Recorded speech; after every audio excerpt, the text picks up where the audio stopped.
There are stories in every town about objects that should never be touched. Some are cursed paintings, others are haunted mirrors, and a few are strange dolls. But in the old library of Blackwood, there was something far more terrifying. They called it the Bleeding Book. No one remembered where it came from. Some whispered that a monk carried it from plague-ridden Europe centuries ago. Others believed it was bound not in leather, but in human skin. And the most fearful claimed the book wrote itself, using blood as ink. For years, it sat locked behind iron bars in the lowest chamber of the library. Scholars who worked in the archives refused to go near it. Even the janitors avoided the corridor, saying they heard scratching sounds. But curiosity, as always, has a way of calling the reckless. In 1908, a young historian named Arthur Graves came to Blackwood.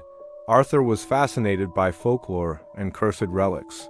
When he heard rumors of a book that bled, he couldn't resist.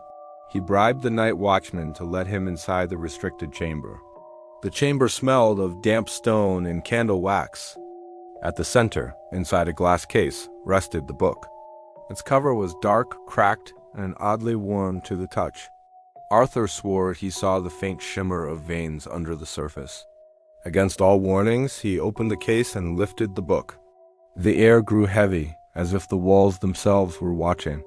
When he opened the first page, words appeared slowly, bleeding onto the parchment. The letters twisted and crawled like worms, spelling his own name, Arthur Graves. Startled, he slammed the book shut. But when he looked at his hands, they were smeared with red. His palms were cut, though he carried no blade.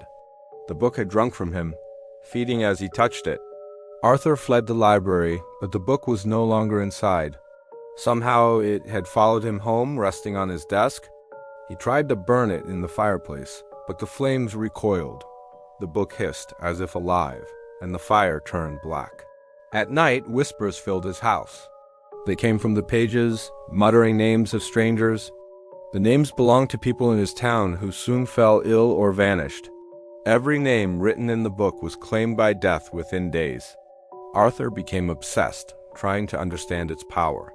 He discovered that if he bled onto the pages, it would reveal visions. The visions showed horrible deaths, tragedies yet to come. And always, in the margins, the words repeated, "We are not forgotten. Sleep abandoned him." Whenever he closed his eyes, he dreamt of shadowy figures chained to the book. They had no mouths, yet their wounds bled endlessly, staining the pages. They reached out to him, begging for release, but also pulling him closer. One night, his friend Samuel visited. Samuel was a fellow historian, but far more skeptical. When he saw Arthur's condition, pale and trembling, he grew worried. Arthur showed him the book, but Samuel laughed it off as hysteria. To prove him wrong, Arthur sliced his palm and let blood drip on the paper. At once, words bled into existence. Samuel Whitlock. Samuel paled as the letters glistened on the parchment. He mocked it nervously, but within 3 days, Samuel was found drowned in the river. Arthur spiraled into madness after that. He realized the book demanded blood to write its stories, and each story ended in death. But what terrified him most was the realization it was beginning to write on its own. The pages no longer waited for his blood. New names appeared in red, bleeding through the parchment without cause. And Arthur recognized many of them neighbors, priests, even children. He tried to warn them, but no one believed his frantic cries. Soon, the townspeople began to whisper about Arthur. They said he was cursed, that death followed him wherever he went. When more bodies were found, their names already written in his book, suspicion grew. The townsfolk decided the book was evil and Arthur its keeper. They stormed his home one night, dragging him out. The book sat on his desk, still oozing fresh crimson letters.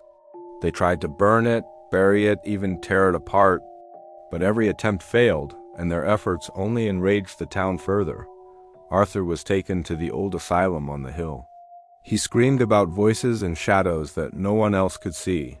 Doctors wrote him off as delusional, a man haunted by grief. But even in padded walls, the book found him. Each morning, it appeared beside his bed. The staff swore they removed it, yet it always returned. Sometimes it lay open on a new page, ink dripping onto the floor. The names inside now belong to the asylum's patients and doctors. Within weeks, the asylum became a house of death. Patients hanged themselves with bedsheets. Doctors were found lifeless in their offices, blood pouring from their eyes. The authorities eventually shut the place down. Arthur was never found when they cleared the asylum. But on his empty bed, the book remained. Its pages were soaked, words smeared as if written in frenzy. The last legible line read, "He is with us now." Since then, the bleeding book has appeared again and again. Some say it shows up at estate sales, hidden among ordinary volumes. Others claim it lies on forgotten shelves in libraries, waiting to be opened. But those who touch it are never seen the same again. Travelers in Blackwood still whisper of strange deaths. Every decade or so, clusters of sudden tragedies strike without warning. Locals believe the book returns to collect fresh stories, and each story is paid with human blood. They say if you hear pages rustling at night, even when no books are near, beware. It is the book searching for a new reader, and once it finds you, your name will be written in crimson ink. No prayer, no fire, no blade can undo it. So if you ever stumble upon an old, leather-bound book that feels warm, don't touch it. If you notice words appearing where no ink was placed, shut your eyes. Because once the bleeding book knows your name, the ending is already written, and the final chapter is always death.